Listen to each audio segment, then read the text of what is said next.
Bonjour à tous, donc en fait là nous reprenons donc notre travail d'avant, donc on a vu en premier donc comment faire la chaînette. Donc là nous allons voir comment faire les mailles serrées et je vais vous montrer en même temps pour faire la maille serrée en relief. Donc je reprends donc ma chaînette donc j'avais auparavant. Donc pour faire donc pour crocheter tout droit comme je l'ai déjà expliqué. Donc souvent on me dit oui quand je crochette ça part en biais, c'est pas bien droit et tout ça. Donc en fait il faut crocheter donc déjà une maille en l'air et ensuite vous crochetez dans la première maille. Donc là c'est le début de la chaînette. Donc vu qu'on crochette en maille serrée, donc là je vais pas vous montrer tout de suite. Là on va compter en fait la première maille de la chaînette comme une maille en l'air et on va aller crocheter donc dans la maille après. Donc on va piquer dans la maille. Donc on va venir faire un jeté. On va ramener donc le jeté pour faire une autre boucle sur le crochet. Donc là vous avez deux boucles sur le crochet et ensuite on va aller chercher faire un jeté et on ramène le fil dans les deux boucles. Donc là c'est une maille serrée. Donc je continue dans la boucle suivante. Hop.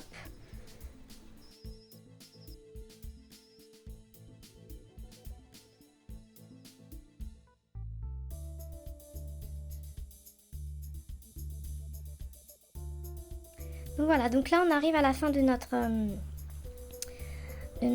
travail. Donc là on peut tirer là au niveau du nœud magique. On peut tirer pour refermer un peu plus le travail. Donc là ce qu'on va faire, du coup on va retourner notre travail. Et donc je vais vous montrer après comment faire une maille serrée en relief. Donc la maille serrée en relief on peut la faire qu'à partir d'un rang déjà de fait. On peut pas faire à partir d'une maille chaînette. On verra pas le relief. Donc là je vais reprendre. Donc là pour que ce soit bien droit, faut pas oublier de faire donc une maille en l'air. Donc pour la maille serrée normale, en fait, on va aller chercher. Là, j'ai pas pu vous montrer parce que je faisais sur la chaînette, mais pour les rangs d'après, on va aller chercher en fait les deux. Je sais pas si on voit bien là. On va chercher les deux fils là. Si vous prenez pas les deux fils là, en fait, si vous prenez par exemple que qu'un fil, alors celui de devant, en fait, ça va être une maille serrée en relief avant. Voilà. Donc là, on va essayer que de faire des mailles serrées en relief avant. Vous verrez, et après on fera des mailles serrées en relief arrière. Voilà. Donc là, on va prendre qu'un seul brin, le brin de devant. Vous allez voir que ça fait pas le même rendu. Donc ensuite, donc voilà, donc on a donc nos mailles serrées en relief. Donc là on voit pas trop bien le relief en fait parce que c'est si on le voit là derrière, le relief là en bas. Donc là on va crocheter maintenant en maille serrée arrière en relief. Donc en fait c'est le même principe sauf que vous prenez la maille arrière en fait, celle qui est à l'arrière là et pas celle qui est devant. Donc toujours pour que ce soit bien droit, on fait notre maille en l'air. Et on va aller crocheter dans la première maille serrée. Donc en prenant le brin arrière. Voilà.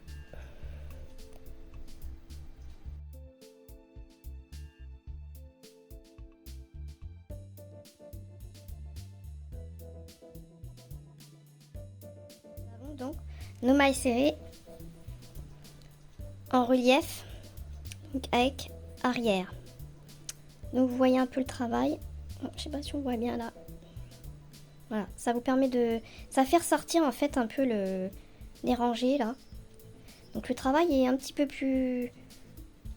Si on veut donner du relief à notre ouvrage quoi. Donc ça peut être sympa, juste travailler en maille serrée à faire du relief, ça peut être joli, on peut faire quand même des belles choses. Ah oui, alors sur ma vidéo précédente pour la partie 1 crochet débutant, j'ai oublié de vous préciser en fait pour celles qui sont gauchères, souvent ce qu'on fait, on prend un miroir, l'envers comme on travaille quoi. Après il faudrait qu'il y ait quelqu'un qui crochette devant pour vous mettre le miroir et que vous puissiez, ou alors si vous avez une tablette ou un téléphone, mettre un miroir et puis arriver à suivre comme ça. Sinon... Également, donc j'avais oublié de préciser que pour celles qui crochettent plus gros, il faut qu'elles prennent un crochet en fait plus petit. Donc si par exemple vous crochetez trop large, que le travail normalement doit se faire en 3, vaut mieux que vous preniez un 2,5 quoi. Après c'est à vous d'ajuster et donc il y a des échantillons qui préconisent à chaque fois quand on fait un modèle qui sont faits pour ça justement pour voir quand vous faites votre petit carré d'échantillon pour voir si ça correspond exactement au niveau de la longueur et de la largeur pour que votre modèle soit identique à votre ouvrage que vous devez faire. Donc c'est mieux de faire le petit carré d'échantillon. Bon, je vous avouerai que moi je le fais jamais, mais bon. Après c'est à vous d'ajuster. Mais bon, pour les débutantes, suivez bien à faire le petit carré d'échantillon. Ça vous permettra d'ajuster votre crochet ou pas. Et pour celles qui crochettent du coup plus serré, et ben c'est l'inverse, faut prendre un crochet plus gros. Donc une demi-taille au-dessus ou un au-dessus en plus quoi. Alors pour revenir à la maille serrée, j'ai oublié de vous indiquer. Donc la maille serrée, dans vos diagrammes, vous retrouverez en fait souvent elle est représentée par une petite croix. Donc et quand c'est des mailles serrées en relief, vous avez un trait soit en dessous ou soit au-dessus, si je ne me trompe pas. Voilà. Et sinon, vous avez aussi également donc les mailles serrées, deux mailles serrées coulées ensemble. Donc ça, c'est pour les diminutions. Et vous avez les deux mailles serrées dans la même maille. Ça, c'est pour les augmentations. Donc souvent, c'est représenté comme ça, avec un petit triangle comme ça. Donc je vais vous montrer, j'ai oublié de vous montrer en fait pour faire des diminutions. Donc soit les diminutions on peut les entamer au début ou soit on peut le faire en plein milieu. Donc si c'est au début en diminution, donc on va refaire notre maille en l'air pour que ce soit toujours tout droit. Et ce qu'on va faire, donc on va faire ça. On va faire un jeté, une boucle là et on va repiquer dans l'autre maille suivante. Donc là je fais en maille normale hein, mais après vous pouvez faire c'est le même principe pour les mailles serrées en relief. Donc je pique dans la maille après suivante, je refais un jeté, je refais une autre boucle. Donc là j'ai 3 boucles sur mon crochet et donc après je fais un jeté et je ramène le fil dans les 3 boucles. Donc là vous avez une diminution.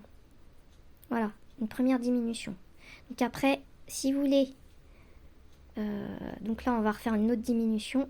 Voyez, donc je ramène, là je recrochette dans l'autre maille suivante et hop je fais un jeté et hop je repasse là.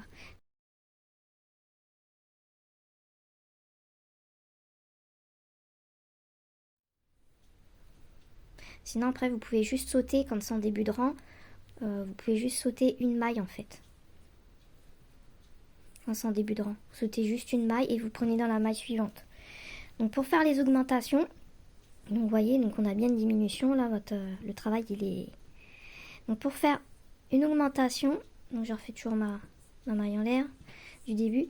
Donc là l'augmentation c'est l'inverse. Donc là on va crocheter 2 mailles dans une même maille. 2 mailles serrées dans une même maille. Voilà. Donc là, je sais pas si on voit bien. Donc là, je vais piquer dans ma maille. Hop. Je vais ramener, je crochette ma maille serrée. Et hop, je vais repiquer dans la maille, même maille. Hop. Et je viens faire une maille serrée aussi également. Donc en fait, vous avez 2 mailles serrées dans votre rang. Donc ça, on peut les faire aussi avec les mailles serrées en relief. C'est pareil, sauf qu'on prend soit le brin avant, soit le brin arrière. Voilà. Après, on peut faire plusieurs augmentations hein, tant qu'on veut. On n'est pas obligé de faire 2 mailles serrées dans une même maille. On peut faire plusieurs mailles serrées. Ça va vous faire un rond comme ça, suivant les motifs que vous voulez faire ou les augmentations que vous voulez faire. Donc là, j'ai fait comme ça pour vous montrer, mais... Voilà. Donc là, on a un rang de maille en diminution et un rang de maille en augmentation. Donc, c'est tout ce qu'on a. Donc là, vous aurez vu donc la maille serrée en relief, les augmentations et les diminutions. Et la maille serrée toute simple, quoi. Donc prochainement, on verra pour faire la demi-bride. Bon crochet!